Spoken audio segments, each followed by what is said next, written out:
ଭିତରେ ये चालू अच्छी घर तेणु आपण मान समय नष्ट करेंगे तेणु सुंदर भाव में से दिन रावण आउ राति जाक शोई पारानी कहला जहाँ हो आज राति पाईगला राम को टे मो घर को डाकिदेवी मरीगला राम मो घरे बसिए कि नहीं मुझा सेवा करी कि नहीं राम को डाकिया जी आग्रह मोर नुह मुझे लक्ष्मण महादेव को डाकिदेवी बापा गोटे चिठी लिखिदेले रावण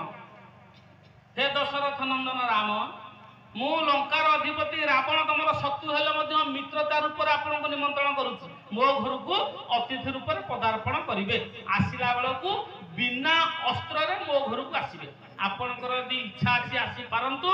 जदि संदेह अच्छी न आसी पारंतु इति आपणकर दशग्रीव रावण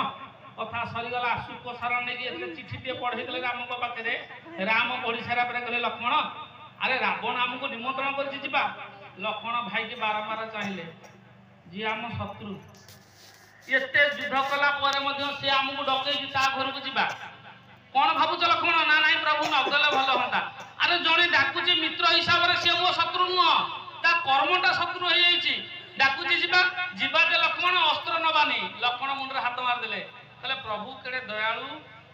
केड़े श्यामल शांतमूर्ति निर्मल हृदय और ये शत्रु डाकुचे फेर बिना अस्त्र जीवा जदि आमको से गोटा घरे पुरे लंका चुंक देदेव गला राम नाम सत्य हो सी डाकुचे आम जा ना जदि जीवा हौ आपन तो कहते मुझे आपण आज्ञा बह मुझे ना करी जीवा समस्त साथी हेले राति पाई स्नान शौच हवा कथा ये एक जीव अच्छी जो जीवर नाम हूँ भ्रमर भंवरटी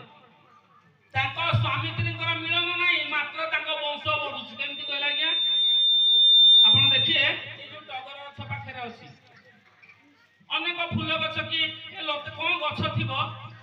पोक गुड़ाक चलुवे सब ये भंवर महाप्रभु बुलुवा आखि पड़गला से पोक उपर सांगे सांगे भंवर से पोकटा शुणु से पोकटा को लेकिन आज्ञा पड़े से गात भितर भंवर को रखियो गातटा को बुझीदब सी पोक क्रमे क्रमे मरला बेल को देखियो से भंवर रूप आउ देखलानी गात भितर से पोक केवल देखला भंवर प्रतिभूता भंवर रूपटा बापा माने किछि दिन पर से गातरू से पोक गोटा भंवर पक्षी उड़की आस कहीं ना मला बेलू से भगवान रूप दर्शन कले जमी भगवान मिलती भंवर मला बेलू जमी भंवर रूप को देखिकी पोक मला बेलू भंवर रूप को देखी भंवर लाभ कला भंवर जीवन पाइला सेमती मनुष्य मला बेलू हरि नाम श्रवण करते हरि को भजन कीर्तन करते हरि पादरे लीन हम फेरी पुनर मनुष्य जन्माय भवती प्रभु ताकू आउ थे मनुष्य जन्म देवे